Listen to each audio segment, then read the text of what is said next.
400 বছর আগে মানুষের নাকি হাত কেটে দিয়েছিল। চলুন আজ আমরা জানি এই গল্পের পিছনে সত্য রহস্যটা কি।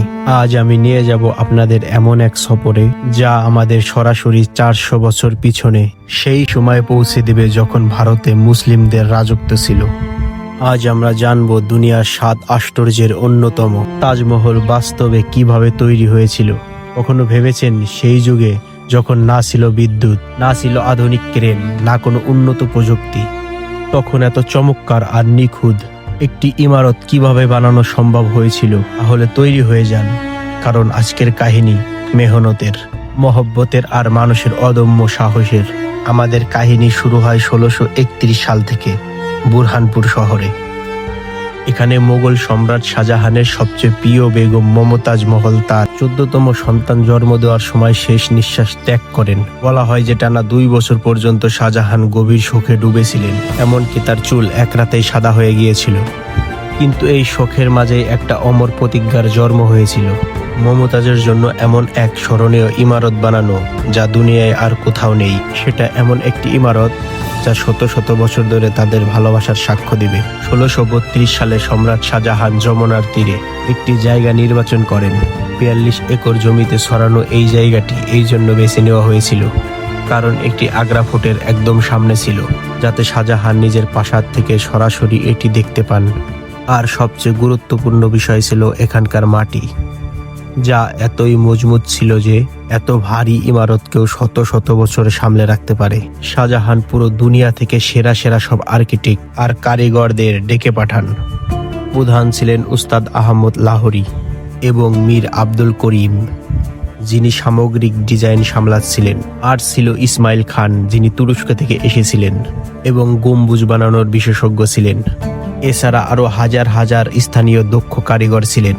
টানা 3 মাস পর্যন্ত শাহজাহান প্রতিদিন এই আর্কিটেক্টদের সাথে বসে বসে প্রত্যেকটি খুঁটিনাটি বিষয়ের উপর কাজ করতেন। এই ডিজাইনে ইসলামিক স্থাপত্য, ফার্সি শৈলী আর মুঘল ঐতিহ্যের এক অপূর্ব সংমিশ্রণ ছিল। একটা মজার ব্যাপার হলো তাজমহলের 4 কোণায় যে মিনারগুলো আছে সেগুলো কিন্তু একদম সোজা নয়। সেগুলাকে জেনে বুঝে একটু বাইরের দিকে সামান্য হেলিয়ে দেওয়া হয়েছে, যাতে ভূমিকম্প বা কোনো বড় দুর্ঘটনায় সেগুলো মূল ইমারতের পর না পড়ে বাইরের দিকে পড়ে যায়। এবার শুরু হয় সবচাইতে কঠিন কাজ, নির্মাণ সামগ্রী সংগ্রহ করা। সাদা মার্বেল এসেছিল মাকরানা থেকে, যা রাজস্থানে অবস্থিত এবং আগ্রা থেকে প্রায় 300 কিলোমিটার দূরে। মাকরানার এই মার্বেলকে দুনিয়ার সেরা মানের মার্বেল হিসেবে গণ্য করা হয়। একদম ধবধবে সাদা, চকচকে এবং স্বচ্ছ। পাহাড়ের উপরে শ্রমিকরা পাথর কাটতেন এবং এক একটি পাথরের ব্লকের ওজন ছিল 2 থেকে 3 টন। 1000 হাতি, শত শত বলদ আর হাজার হাজার গাড়ি এই বিশাল কাজে লেগেছিল। এক একটা হাতির উপরে 2 থেকে 3 টন মার্বেল থাকতো। গরমের তপ্ত বালি, বর্ষার কাদা পেরিয়ে এই বিশাল কাফালা চলতো। একবার পাথর নিয়ে আসতে সময় লাগতো 2 থেকে 3 সপ্তাহ। কিন্তু তাজমহলে শুধু মার্বেলই আসেনি, এতে 28 রকমের মূল্যবান রত্ন পাথর ব্যবহার করা হয়েছে। আফগানিস্তান থেকে ল্যাপিস লাজুলি আর কলম্বিয়া থেকে পান্না, জেদ এসেছিল চীন থেকে, ফিরোজা তিব্বত থেকে, আর নীলম এসেছিল শ্রীলঙ্কা থেকে। এই পাথরগুলো মার্বেলের ভিতরে এমন ভাবে বসানো হয়েছে যে দেখলে মনে হয় সেগুলো মার্বেলেরই অংশ। এখানে 20,000 মানুষ কাজ করেছিলেন। এর মধ্যে ছিল 5,000 পাথর কাটার দক্ষ কারিগর, 3,000 মাস্টার রাজমিস্ত্রি, 2,000 ভাস্কর, 1500 ক্যালিগ্রাফার এবং 1000 রত্ন খোদাইকারী বিশেষজ্ঞ ছিলেন। যমুনার তীরে অস্থায়ী গ্রাম গড়ে তোলা হয়েছিলেন, সেখানে পরিবার নিয়ে থাকত। শাহজাহান প্রতিটি পাথরের গুণমান নিজে পরীক্ষা করতেন। যমুনা নদীর তীরে নরম বালিতে এই বিশাল ইমারতের ভিত্তি তৈরি করা ছিল সবচেয়ে বড় চ্যালেঞ্জ। মুঘল ইঞ্জিনিয়াররা মাটির অনেক গভীর পর্যন্ত খনন করে সেখানে পাথর এবং কাঠের কুয়া তৈরি করেছিলেন। এই ভিত্তি তৈরি করার জন্য যে কাঠ ব্যবহার করা হয়েছিল তা ছিল আবলুস বা এবনি, যা পানির সংস্পর্শে এলে আরো মজবুত হয়। যমুনা নদীর পানি এই কুয়াগুলোকে ভিজিয়ে রাখত, ফলে তাজমহলের ভিত্তি আজ 400 বছর পরেও পাহাড়ের মতো অটল। এবার শুরু হয় গম্বুজ বা ডোমের কাজ।